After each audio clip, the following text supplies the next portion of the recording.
rose, comme cette opération Octobre Eh oui. Rose qui débute demain. Un mois entier consacré à la sensibilisation au dépistage du cancer du sein.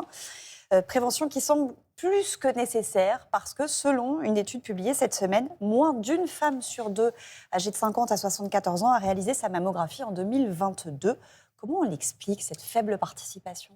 Il y a 3 grandes raisons qui expliquent cette faible participation. La première, et je le vois au cabinet, c'est l'absence de symptômes. C'est-à-dire que parfois, je vois des patientes au cabinet, je leur dis au monde, vous avez fait votre dépistage? On me dit, non, non, j'ai rien, tout va bien. Donc, effectivement, elles se sentent faussement rassurées. Le fait de ne pas avoir d'anomalie, elles se sentent faussement rassurées et ne vont pas faire le dépistage. Et je le rappelle, détecter tôt, le cancer du sein guérit 9 fois sur 10. Oui. La deuxième raison, c'est l'accès aux soins. Parfois, le délai pour avoir un rendez-vous est long. Et l'autre option également, c'est le fait la distance entre vous et le centre de radiologie peut également être un frein pour aller faire ce dépistage. Et enfin, la peur de se déshabiller est également rapportée par les femmes. Le fait de se déshabiller pour les faire cet examen peut être également un frein pour faire ce dépistage. À quel moment, Vincent, doit-on faire le dépistage du cancer du sein? D'une manière générale, en réalité, vous devez avoir un examen clinique par votre médecin, sage-femme ou gynéco une fois par an. Oui. À partir de 50 ans, vous êtes éligible au dépistage. Pourquoi 50 ans? Parce que 80% des cancers du sein se développent après 50 ans. Ce dépistage, il touche les femmes de 50 à 74 ans qui n'ont pas d'antécédents particuliers, pas de symptômes. Comment il va avoir lieu? Donc ça va être un examen clinique, mais ensuite on va aller faire ce qu'on appelle une mammographie. C'est une espèce de radio qui va aller comprimer le sein pour passer des rayons X et regarder ce qui se passe au niveau du sein. Et puis on peut également compléter par une échographie lorsque le sein est un peu volumineux, un peu ferme, pour essayer de ne rien louper.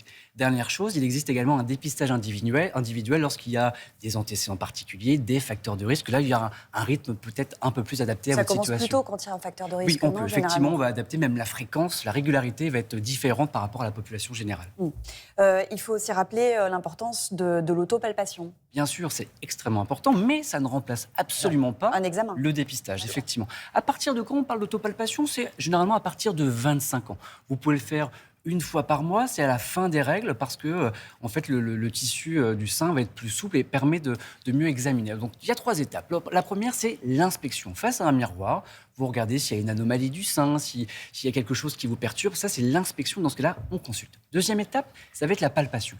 On peut également donc lever le bras pour tendre le tissu mammaire. Et puis vous allez prendre vos 3 doigts et vous allez commencer par le cadran externe. Vous tournez, vous faites des cercles comme ça, petit à petit.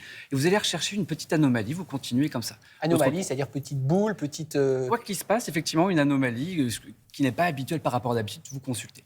Ensuite, vous pouvez aller également au niveau de l'aisselle, ce qu'on appelle le creux axillaire. Et puis, on n'oublie pas, la clavicule, c'est extrêmement important d'aller regarder s'il y a un petit ganglion, une petite masse que vous sentez sur la clavicule. Dernière étape, on pince le mamelon, voir s'il y a un petit écoulement. Et encore une fois, à la moindre anomalie, moindre doute, on consulte. Qu'est-ce que vous entendez par un doute?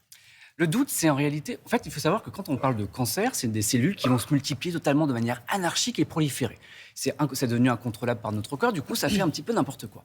Et les cellules, elles vont se diviser et puis elles vont provoquer ce qu'on appelle une masse, en réalité une tumeur. Et cette tumeur, on va pouvoir la sentir à la palpation. Ça peut être une petite boule, une rougeur, une douleur, le mamelon qui peut être également un petit peu dévié, un écoulement. Donc voilà, ça doit absolument alerter, vous amener à consulter. Mais encore une fois, j'insiste là-dessus, c'est pas parce que vous n'avez pas de symptômes qu'il ne faut pas faire le dépistage. L'important, c'est de dépister tôt pour pouvoir guérir 9 fois sur 10, comme je vous le disais. Il y a le dépistage, il y a le suivi, il y a aussi la prévention, parce que ça veut dire que notre mode de vie peut avoir une influence sur... Je le rappelle souvent, on est acteur de sa propre santé. Alors, vous connaissez tous le tabac, mais là, vous allez être surpris, c'est que souvent, on pense au tabagisme actif. Oui, je fume, j'augmente mon risque de cancer. Mais le tabagisme passif peut également augmenter le risque de cancer. Oui. Donc, faites également attention à ça. L'alcool, dès la première consommation, dès le premier verre, cela augmente le risque de cancer. Vous avez également le surpoids et l'obésité chez la femme ménopausée, qui sont des facteurs de risque. Et alors, du coup, comment on peut contrer ce phénomène de surpoids et d'obésité? L'activité physique est protecteur, va être bon pour votre santé et contrer le cancer du sein, tout comme une bonne alimentation équilibrée et variée. Et encore une fois, un suivi régulier auprès de votre médecin. Merci docteur. Et vous revenez vers 8h35 pour Je serai là, sauf si j'ai gagné le Ah bah oui, Je vais c'est ça. vérifier. Je n'ai pas compris.